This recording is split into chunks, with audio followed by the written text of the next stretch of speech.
Iraq troops battle Islam militants.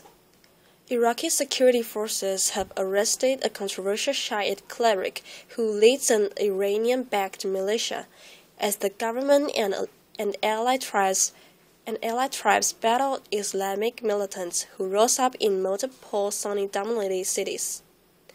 Security forces and tribal fighters clashed with gunmen from Al-Qaeda's Iraq branch a day after the militants launched a wave of attacks, fanning out to take over police stations and military posts in at least 4 cities and towns in western Anbar province. Militants set up checkpoints in streets and rode through several Anbar towns in security forces' vehicles they had seized, waving Al-Qaeda banners.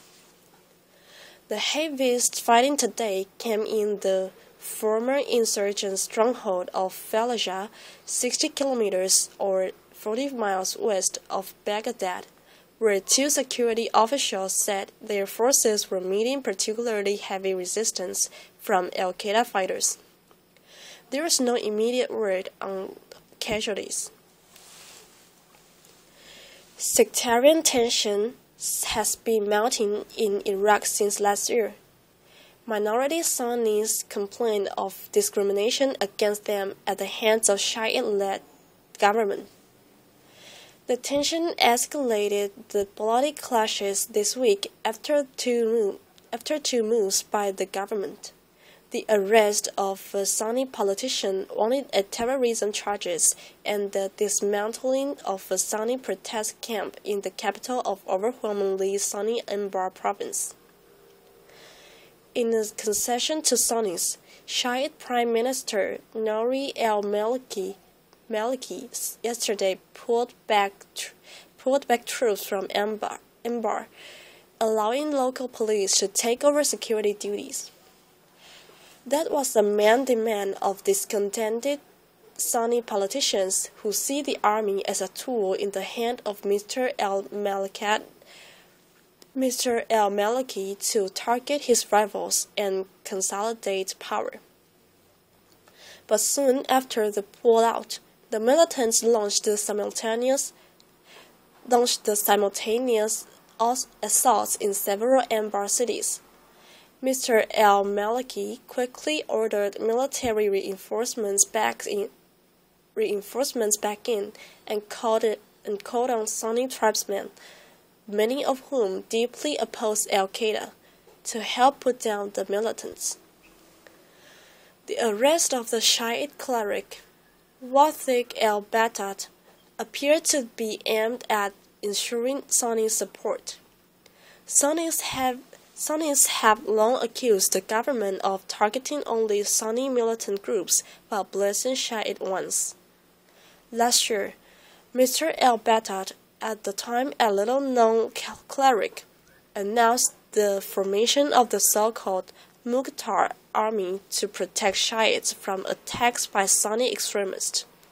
He claims to have more than 1 million members. He has been wanted by the government since last year.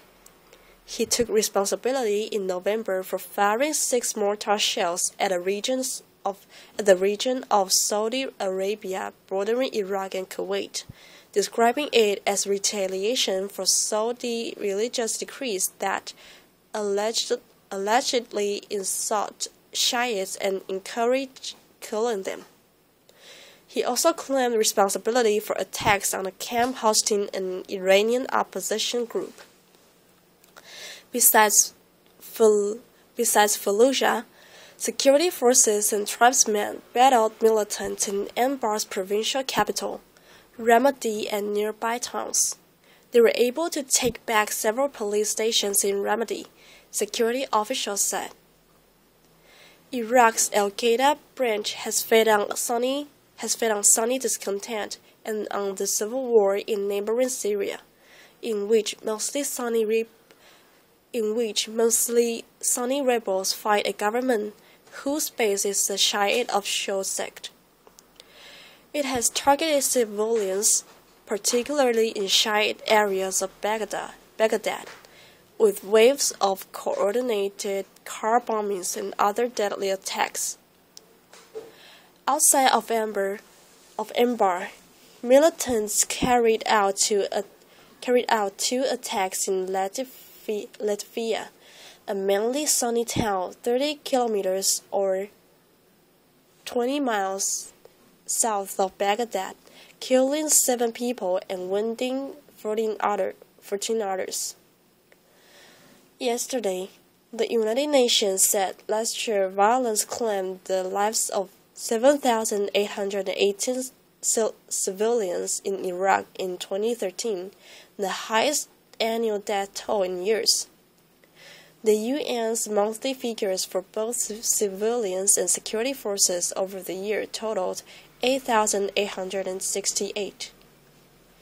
Later, officials said a vehicle bomb targeting a street full of shoppers in a city north of Baghdad killed 16 people and wounded 31 others. The pickup truck laden blew up in Belarus, 45 miles or 70 kilometers from Baghdad, destroying several shops. 14 Kickstarter projects we're excited for in 2014. After the holiday leftovers have disguised themselves in countless sandwich renditions, it'll be time to put 2013 behind us and look to a new year. Along with 2014 comes a new year for innovation, and where else to look for smart design than the budding projects on Kickstarter? We browsed some techy Kickstarter projects and picked our favorites that are nearing funding or were just recently funded. Most will begin delivery in early 2014, but many of these projects are slated to deliver later in December as well. So, if you still have names to cross off on your gift list, take a look at some of these gadgets for your tech-oriented friends. From controlling the temperature of your house with the swipe of your hand to coding a website by simply drawing a design, 2014 is starting to look like a futuristic year already. 1. PEG, Organizational Board. Sometimes it only takes a simple idea to get your life organized. PEG is an aluminum perforated board that can hold anything you want.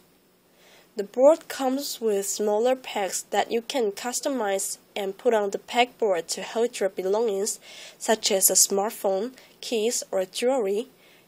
It can also act as a stand for your mobile devices.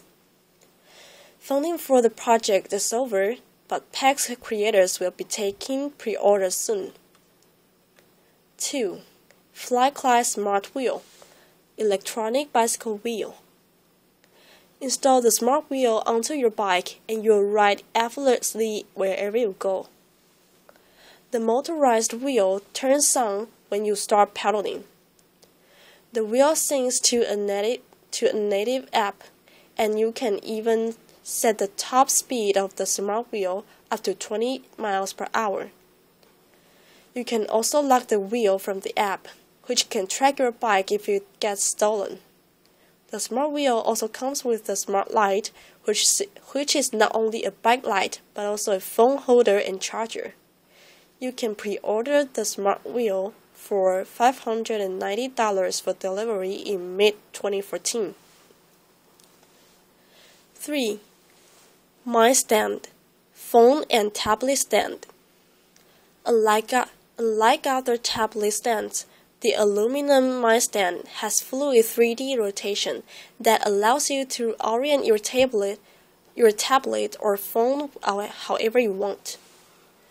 The stand has micro-suction pads that easily attach to your tablet and allow for easy removal.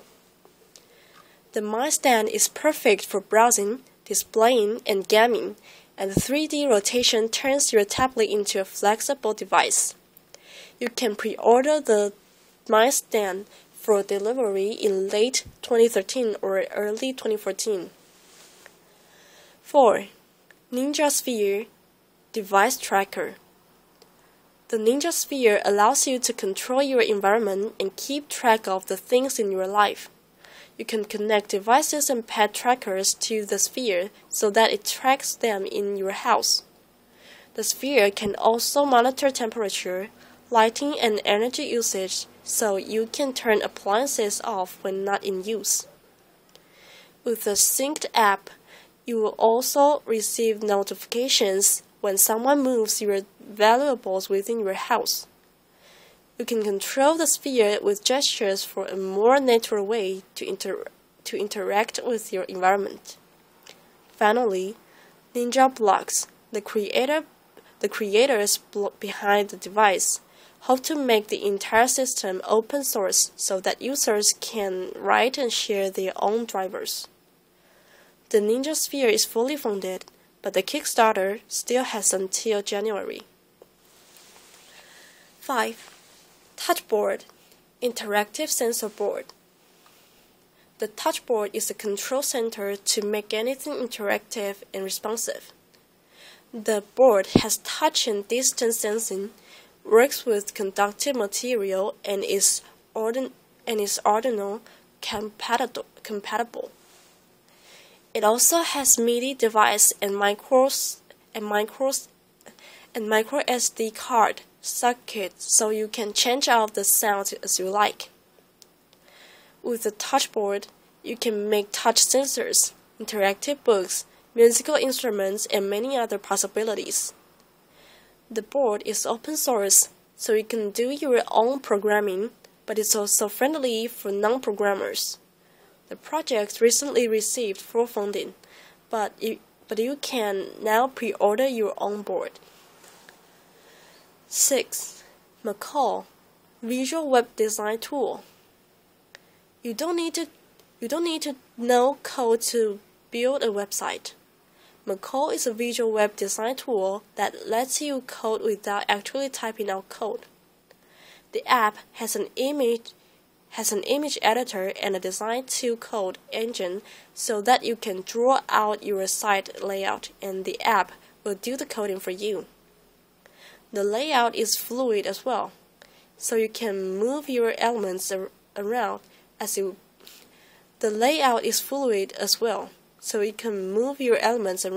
please. Macaw also makes it easy to make responsive designs and add interactivity to your site. The project is already fully funded on Kickstarter, so keep an eye out for the official launch. 7. Fuse, car app. Fuse connects you to the data within your car.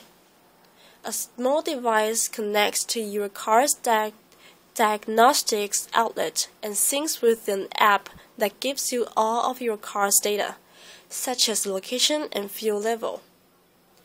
With this information, you can organize carpools more easily, track your trips for stops and cost, and even keep tabs on your team driver.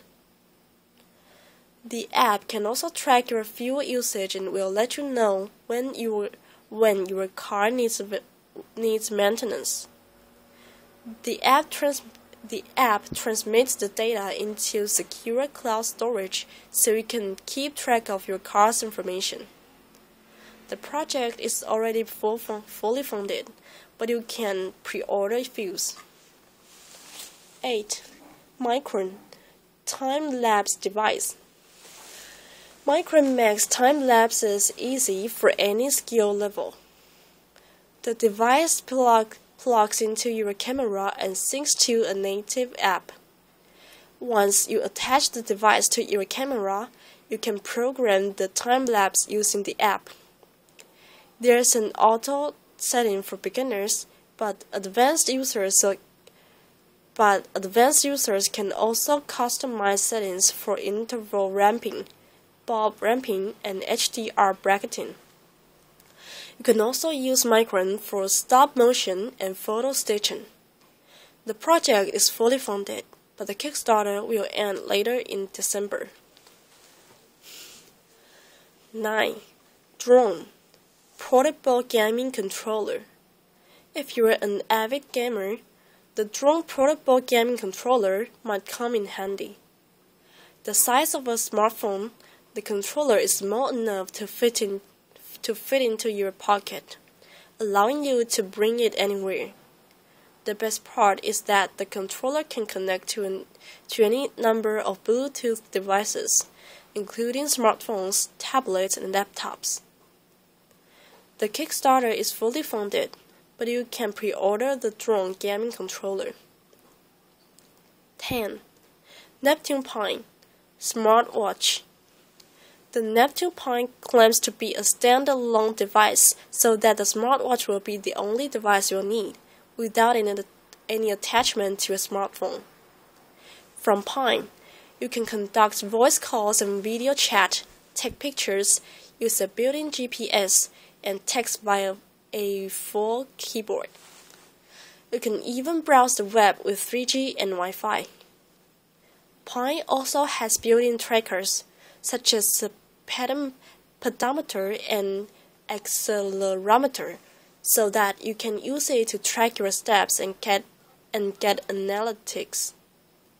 The watch face is easily removable, so you can attach it to other objects and devices. The project is already fully funded, but the Kickstarter will end later in December. 11. Slate Portable laptop desk. The Slate Mobile Air Desk is an ergonomic way to use your laptop wherever you go. The desk is made from lightweight, eco-friendly bamboo and has both a built-in mouse pad and a display dock for your phone or tablet. Along with holes for air ventilation, it's an easy solution to the age-old problem of heat burn from your laptop. The project is fully funded, but the Kickstarter will be end later in December. 12. Dot strip magnetic display tape. Dot strip makes it simple for you to put up a display system anywhere. The strip is magnetic on one side and sticky on the other. You can rip off a desired length of dot strip and stick it on any material. The package also comes with a set of magnets, so you can put up whatever you want, from photos to posters. Funding for the project is over, but you can pre-order your own disc of dot strip over at dotstrip.com. 13. Infoactive Infographics web app. As more and more people start to use infographics for storytelling, it's important to display information accurately and in a useful way. Infoactive is a web app that allows anyone to build interactive, dynamic, and responsive infographics without any prior knowledge. You can upload a dataset and the app will intelligently determine a useful graphical way to present the data, from charts to maps. The infographic also updates with live datasets. While the Kickstarter still has a couple of days left, the project is already completely funded. 14. Python cords MacBook charger protection. If you're tired of paying for your third MacBook charger, maybe it's time to invest in a Python cord. The small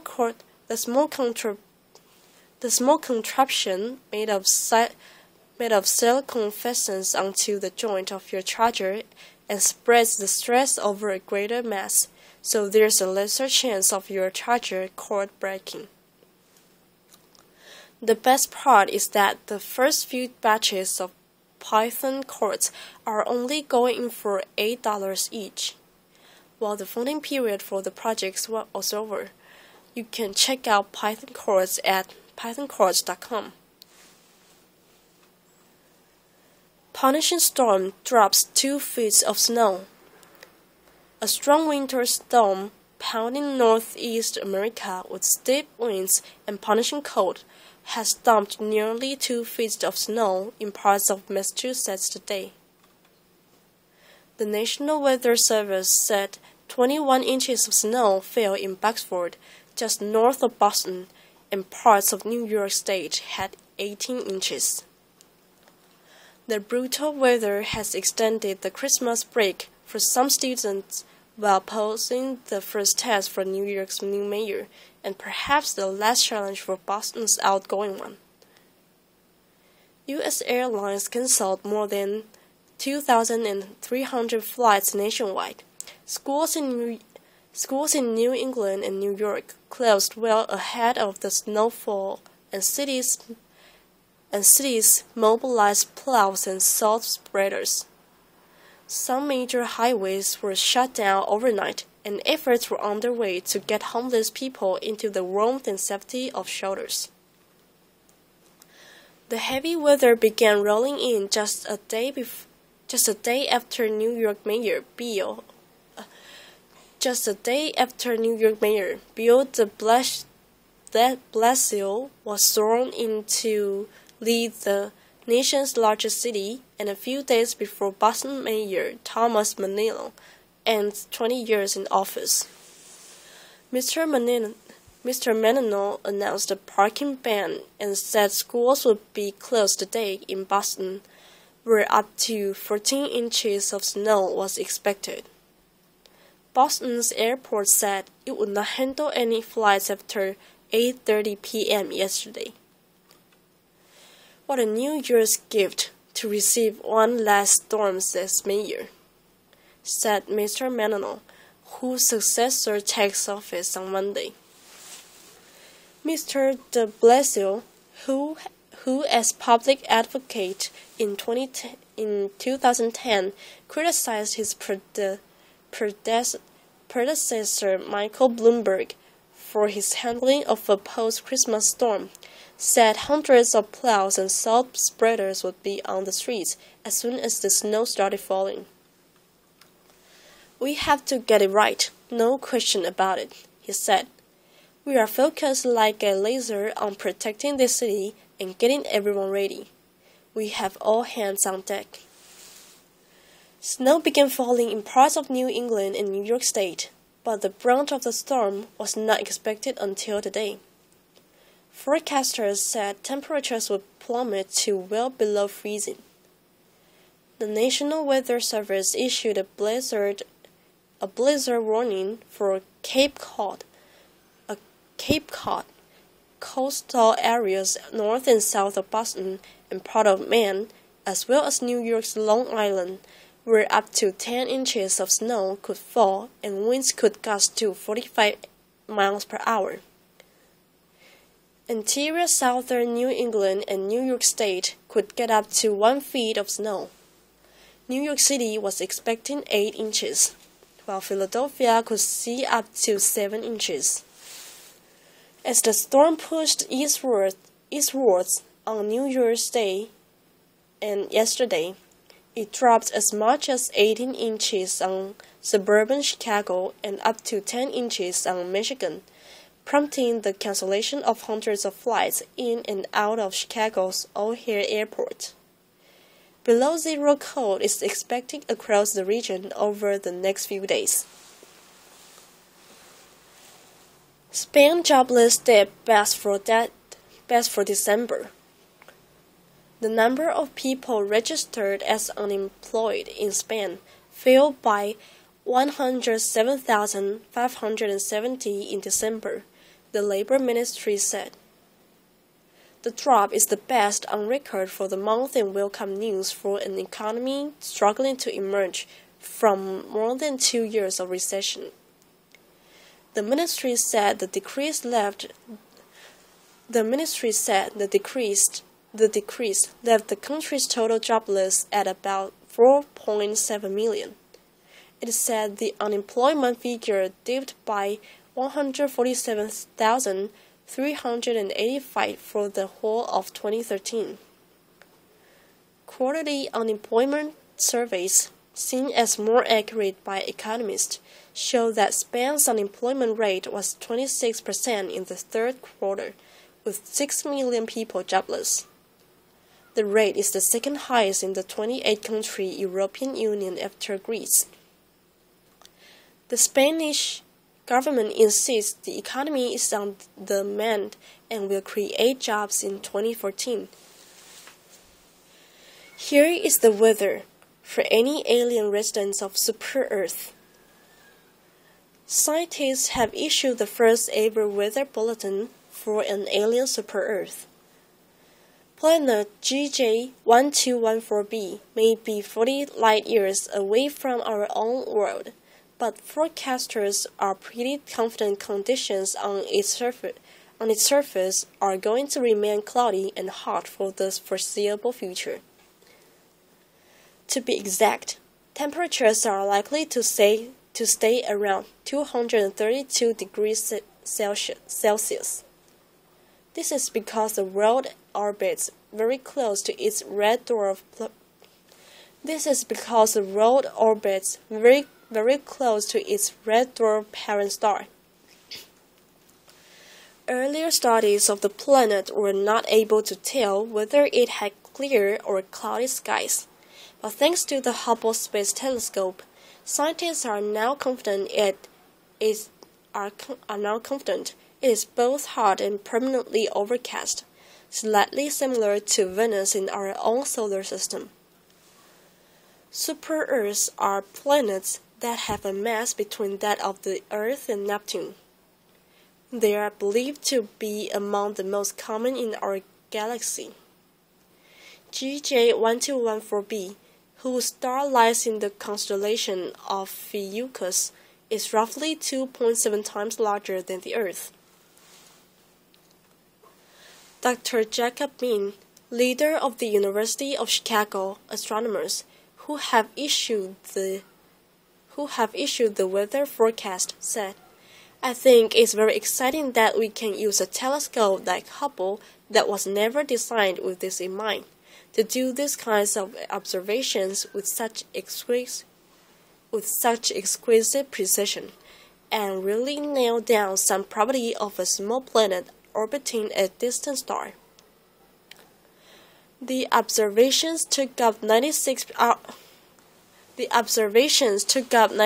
hours of Hubble telescope time spread over 11 months. This is the longest period ever devoted to studying a single exoplanet with a space telescope. Dr. Bean's team analyzed near-infrared light from the planet each time it passed in front of. Dr. Bean's team analyzed near-infrared light from the planet each time it passed in front of or transited its star, an event that occurs every 38 hours. The full findings are published in the latest